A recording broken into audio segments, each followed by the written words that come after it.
the people who dream and those people who dream big have a different kind of life than the people who don't dream. And most people are just satisfied with Ed. There's always a next level. Your definition of greatness and what you want to achieve could be totally different than somebody else's.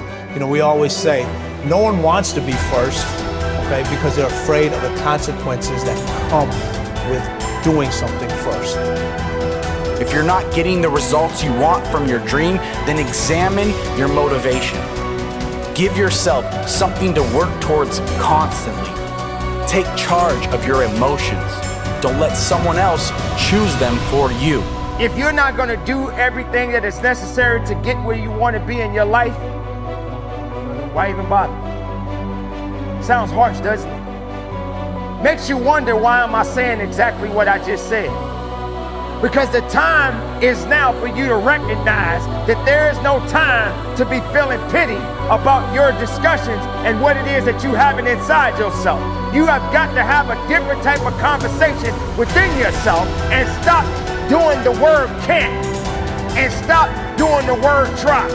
Dreams will remind you that even if the situation isn't temporary, dreams still give you a purpose to live a bigger life despite what you're dealing with. Because they will help you move through the chapter of the life that you're in more powerfully, more grounded, and more fulfilled. Now, believing in yourself is simply an attitude. Believing in yourself is a choice. You have to choose to believe that you can do anything you set your mind to. Anything at all. Because, in fact, you can. Those who succeed don't believe in limits. They study until they understand. They don't give up when they experience doubt. They don't give up when it's hard. They do not give up, full stop. They keep working hard, even if they've been rejected. They keep at it. They keep searching for new opportunities. That's exactly how you have to be. Life is hard, and you'll never get far if you limit yourself in anything you do. Stop wasting your time making excuses and blaming other people. You need to set goals and pursue them, but you gotta set goals and create pressure and get some support until you get there. And the worst thing you can do is let yourself off the hook. And that's what excuses do. You let yourself off the hook. When you set a goal, when you have a dream, when you have a vision, don't you ever let yourself off the hook. And start now. Start believing, start dreaming, and create the life and the person that you really want to see.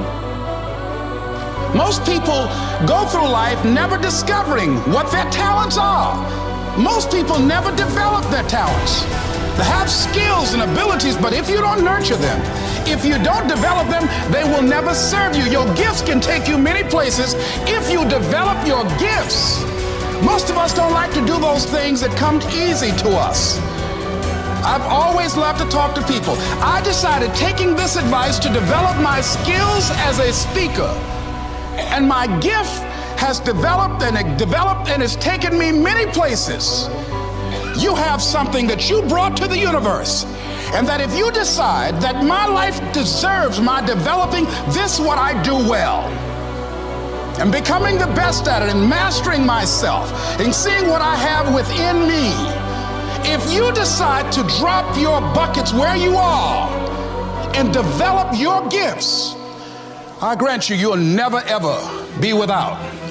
I grant you that your gifts will take you places that will literally amaze you. I grant you that if you begin to work to develop your gifts, you'll develop a strong sense of happiness. You'll get a larger vision of yourself, because part of beginning to get a larger vision of yourself, all of us need some area of our lives where we can have a feeling of competence. That people know when they think about this area, that's something you do.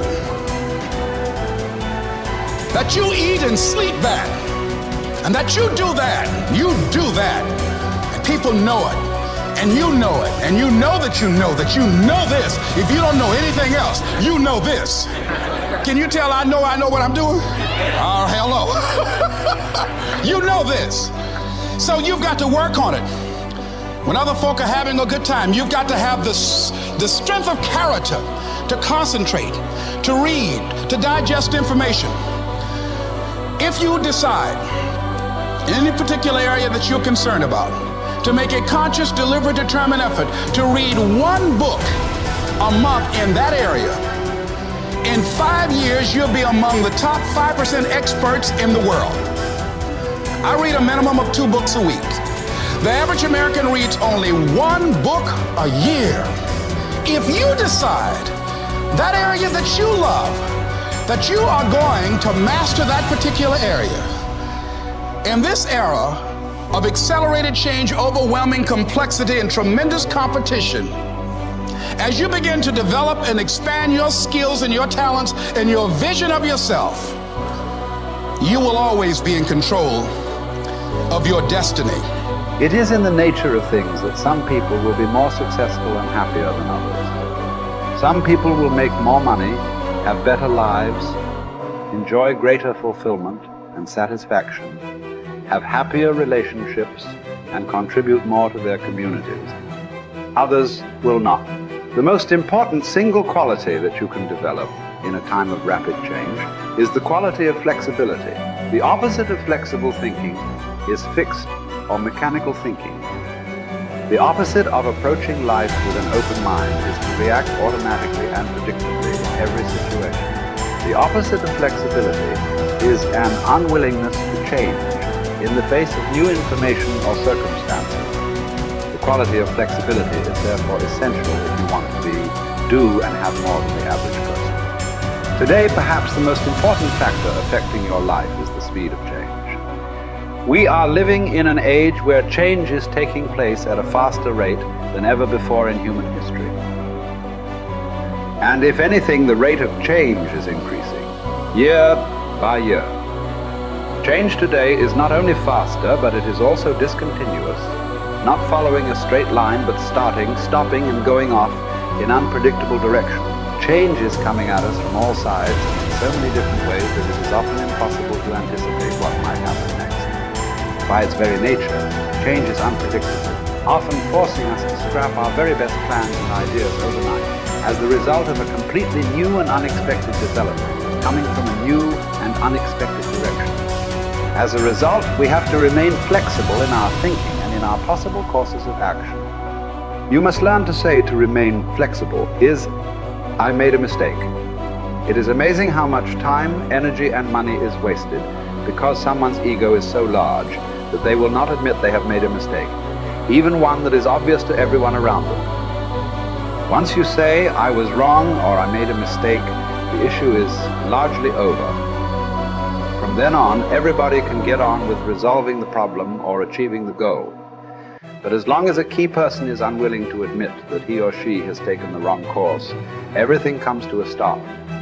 We have seen this repeatedly in national politics, where the failure of a single person to admit a mistake or blunder has led to tremendous waste of time and energy for everyone involved, and often for the entire nation. Here is the most important rule of flexibility. Be clear about your goal, but be flexible about the process of achieving it.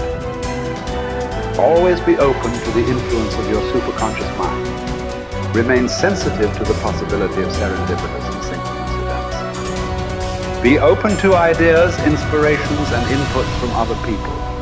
In the New Testament, Jesus said, "You must become like a little child if you would enter into the kingdom of heaven." One interpretation of these words is that you must remain open-minded, flexible, calm, confident, and curious if you want to be able to recognize new opportunities and possibilities as they open up around you on your journey toward your goal. Resolve to remain flexible and open no matter what happens. Remember, there is almost always a better way to accomplish any task or to achieve any goal. Your aim should be to be alert and aware to what it might be, to find it and then to take action in that new direction as quickly as possible. This will ensure that you inevitably reach your goal, sometimes in the most unexpected and surprising ways. You see, you can have anything you want in life if you want it badly enough and are willing to pay the price. Now, the rules regarding the price of success are simple. There's just 2 of them. Number 1 is you always have to pay full price for success. And number 2 is you always have to pay in advance. Now here are some key points on goals, and please remember these. The first key point is that your ability to set goals and to make plans for their accomplishment is the master skill of success. The development of this skill requires continual practice and serious personal work, something that only the top 5% will discipline themselves to do. You see, setting goals is hard. Setting goals requires delaying gratification. Setting goals means taking some time aside and sitting down and really thinking through what it is you want in each area of your life. And because this is difficult, most people won't do it. Number 2, your goals must be congruent with your basic values. Your self-esteem comes from engaging in activities and working toward goals that are consistent with what you believe to be good and right and important. Take some time to think through what you believe in, and then structure your goals in harmony with your innermost convictions. What are your basic values in life? What would you live for? What would you fight for? What would you sacrifice for? What would you die for? What are the most important things to you in life? And are your goals, are your daily activities congruent with those values? Now, one of the things we know about high-achieving men and women is that they're very clear about what it is they believe in. And one of the things that we know about underachievers and failures is that they're very vague about what it is they believe in. Because when you know what your values are, then it's quite easy for you to make the critical decisions in your life. But if you don't know what your values are, or if you've never taken the time to think them through, then you will toss with the wind and you'll go whichever way the wind blows on almost any area of decision. Fourth point in goal setting, you must have a major, definite purpose. One goal that is more important than any other. You can have many different goals, but you must have one goal which is number one. And many people ask me this question. They say, Brian, well, can I have two major definite purposes? And the answer to that is no. There's a line in the Bible that says, a double-minded man is unstable in all his ways. And what it means is if you try to do two things at once, or you have two goals with equal priority, you will end up doing neither, and doing neither of them very well. The way you choose your major definite purpose is once you've listed all your goals, you ask yourself, which is the one goal, the accomplishment of which would move me more rapidly toward the accomplishment of all my other goals than anyone on this list?